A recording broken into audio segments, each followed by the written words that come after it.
Hi అండి. నమస్తే. Welcome to Priya's kitchen talks. ఇదొచ్చేసి సండే రోజున లంచ్ వ్లాగ్. లంచ్‌లోకి నేనిక్కడ బోటీ కర్రీ ఇంకా టమాటో రసం చేస్తున్నాను.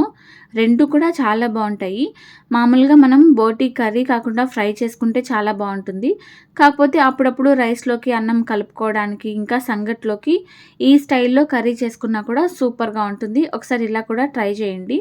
అయితే ఈ వ్లాగ్‌లో వచ్చేసి నేను బోటీ కర్రీ ఇంకా రసం చేస్తున్నా. టమాటో రసం చేస్తున్నాను. కాకపోతే ఎక్కువ టమాటోస్ అయితే వేయట్లేదు. కొంచెమే వేశాను. ఒక బౌల్‌లోకి ఒక 3 టమాటోస్ తీసుకొని సన్నగా కట్ చేసుకొని కొద్దిగా చింతపండు కూడా వేసి జస్ట్ అవి మునిగేంత వరకు వాటర్ వేశాను. వాటర్ ఏసిన తర్వాత అందులోకి ఉప్పు ఇంకా పసుపు వేసి స్టవ్ పైన పెట్టేశాను. అయితే ఇక్కడ కూర కోసం కావాల్సిన ఆనియన్స్, టమాటోస్ కట్ చేసుకుంటున్నాను.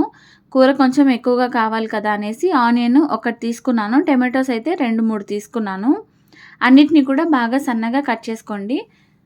ఎంత వీలైతే అంత సన్నగా కట్ చేసుకోండి. ఇక్కడ నేను బోటీని మంచిగా క్లీన్ చేసి తీసుకున్నానండి. బోటీ మనము పైన ఆ లేయర్ ఉంటది కదా! ఆ లేయర్ అంతా కూడా తీసేసేయాలి. అది తీసేస్తేనే కొంచెం బావుంటుంది. అది వేసుకునే వాళ్ళు వేసుకొని కుక్ చేసుకుంటారు కానీ నేనైతే అది క్లీన్ చేసేసాను. అది క్లీన్ చేయాలంటే కొద్దిగా గోరువెచ్చని నీళ్ళు కానీ, లేకపోతే వేడి నీళ్ళల్లో కానీ బోటీని బాగా మరిగించేసేసేయండి. ఉప్పు కానీ, పసుపు కానీ వేసి మరిగించి కొద్దిగా గోరువెచ్చగా ఉన్నప్పుడు అది మొత్తం పైన స్కిన్ లేయర్ అంతా కూడా తీసేస్తే సరిపోతుంది. అలా క్లీన్ చేసుకున్న తర్వాత ఒక బౌల్‌లోకి తీసి పక్కన పెట్టుకున్నాను. ఇప్పుడు కర్రీ అయితే స్టార్ట్ చేశానండి. ప్యాన్‌లోకి కొద్దిగా ఆయిల్ వేసుకోవాలి. ఆయిల్ వేసుకున్న తర్వాత ఆనియన్స్ కట్ చేసుకున్నవి యాడ్ చేసుకోండి. ఆనియన్స్ బాగా బ్రౌన్ అయ్యేంత వరకు ఫ్రై చేసుకోండి. ఇక్కడ వీడియోలో లైట్‌గా బ్రౌన్ అయింది. కాకపోతే బాగా బ్రౌన్ కలర్ అయ్యేంత వరకు ఫ్రై చేసుకోండి. తర్వాత పచ్చిమిర్చి కూడా వేసుకున్నాను. తర్వాత మనం కారం కూడా వేస్తాము. అందుకే పచ్చిమిర్చి 2 వేశాను.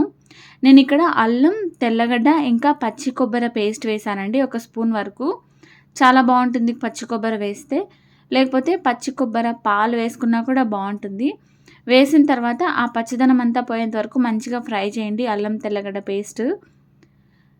వేసిన తర్వాత టమాటోస్ కూడా యాడ్ చేశాను. టమాటోస్ బాగా మెత్తబడి సాఫ్ట్ అయ్యేంత వరకు ఫ్రై చేయాలి. బాగా ఫ్రై చేసిన తర్వాత మనం నీట్‌గా క్లీన్ చేసుకున్నాం కదా బోటీ, నేను అక్కడ చూపిస్తున్నాను ఈ విధంగా క్లీన్ చేసుకోవాలి. మంచిగా క్లీన్ చేసుకుంటే అయితే బావుంటుంది తినేటప్పుడు కూడా. వేసిన తర్వాత ఒకసారి బాగా కలిపేసి ఇప్పుడు అందులోకి కొంచెం సాల్ట్, పసుపు ఇంకా కారం యాడ్ చేశాను. యాడ్ చేసి ఇంకా మంచిగా లో ఫ్లేమ్‌లో పెట్టి బాగా ఫ్రై చేస్తూనే ఉండండి. ఈ ప్రాసెస్ అంతా కూడా మనము కుక్కర్‌లో చేసుకోవచ్చు.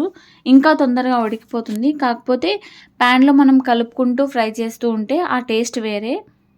కుక్కర్‌లో అయితే జస్ట్ ఉడికిచ్చేస్తాము. కాకపోతే ఇది ఫ్రై చేస్తూ కొంచెం కొంచెంగా వాటర్ యాడ్ చేసుకుంటూ ఫ్రై చేస్తే టేస్ట్ చాలా బావుంటుంది. అయితే ఒకసారి బాగా కలిపాను. ఒక 10 నిమిషాల వరకు కలిపాను నేనిక్కడ.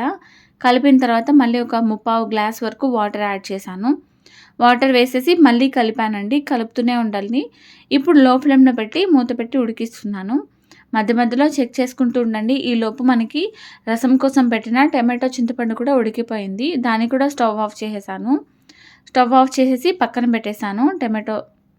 తర్వాత అదే స్టవ్‌లోకి నేను రైస్ కూడా కుక్కర్‌లో పెట్టేసానండి. ఒక గ్లాస్ బియ్యం తీసుకొని 2 గ్లాసుల వాటర్ యాడ్ చేసి రైస్ కూడా పెట్టేసాను.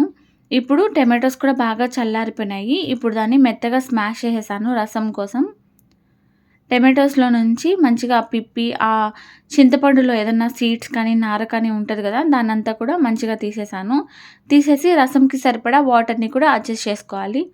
ఈ గ్యాప్‌లో మీరు కూర కూడా చెక్ చేసుకుంటూ ఉండండి. మధ్య మధ్యలో కదుపుకుంటూ ఉండండి. అంటే లో ఫ్లేమ్‌లో పెట్టి కుక్ చేస్తాం గదా! వాటర్ కొంచెం తగ్గుతాయి. కాబట్టి మధ్య మధ్యలో మిక్స్ చేసుకుంటూనే ఉండండి. మొత్తం బాగా ఉడుకుతుంది ఈవెన్‌గా.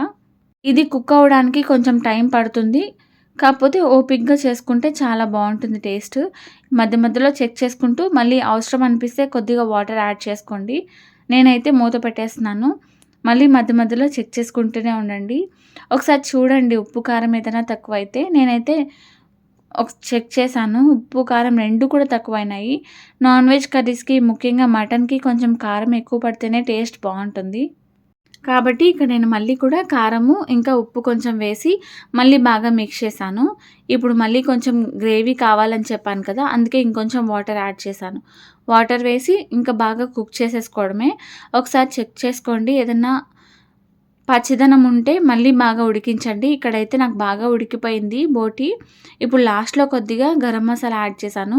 కూర కొంచెం దగ్గర పడడం కోసం ఒక 5 నిమిషాలు ఉడికించేస్తే సరిపోతుంది. గరం మసాలా వేసిన తర్వాత మళ్ళీ బాగా ఉడికించేసి కొత్తిమీర కూడా వేసేసాను. అంతే అండి, బోటి కర్రీ అయితే అయిపోయింది. చాలా బావుంటుంది. ఇది ముఖ్యంగా రైస్ కంటే కూడా సంగట్లోకి చాలా బావుంటుంది. రాగి సంగటి, జొన్న సంగట్లోకి ఇంకా బావుంటుంది. కూర అయితే అయిపోయింది. దాన్ని స్టవ్ ఆఫ్ చేసేసి మూత పెట్టేశాను. ఇంకా రసంకి మనం టొమాటోస్ అంతా కూడా వాటర్ కలెక్ట్ చేసుకున్నాం కదా! దానికి కూడా తాలింపు పెట్టుకుందామని స్టవ్ పైన పాన్ పెట్టేసి తెల్లగడ్డ దంచినవి యాడ్ చేసుకొని ఒక 2 ఎండుమిరపకాయలు వేసుకున్నాను. తర్వాత కరివేపాకు, రసం పౌడర్ వేశాను. జీలకర్ర, మిరియాలు, ధనియాలు దంచి దాన్ని పౌడర్ చేసి వేసుకున్నాను.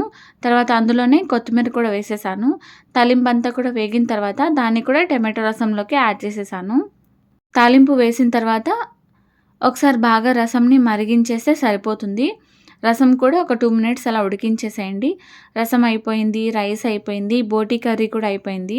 ఇక్కడ నేను వెజిటేరియన్స్ కోసం, అంటే ఇంట్లో ఎవరో ఒకరు వెజ్ తినే వాళ్ళు ఉంటారు కదా, నాన్ వెజ్ తినని వాళ్ళు, వాళ్ళ కోసం పొటాటో కర్రీ కూడా ముందే చేశాను.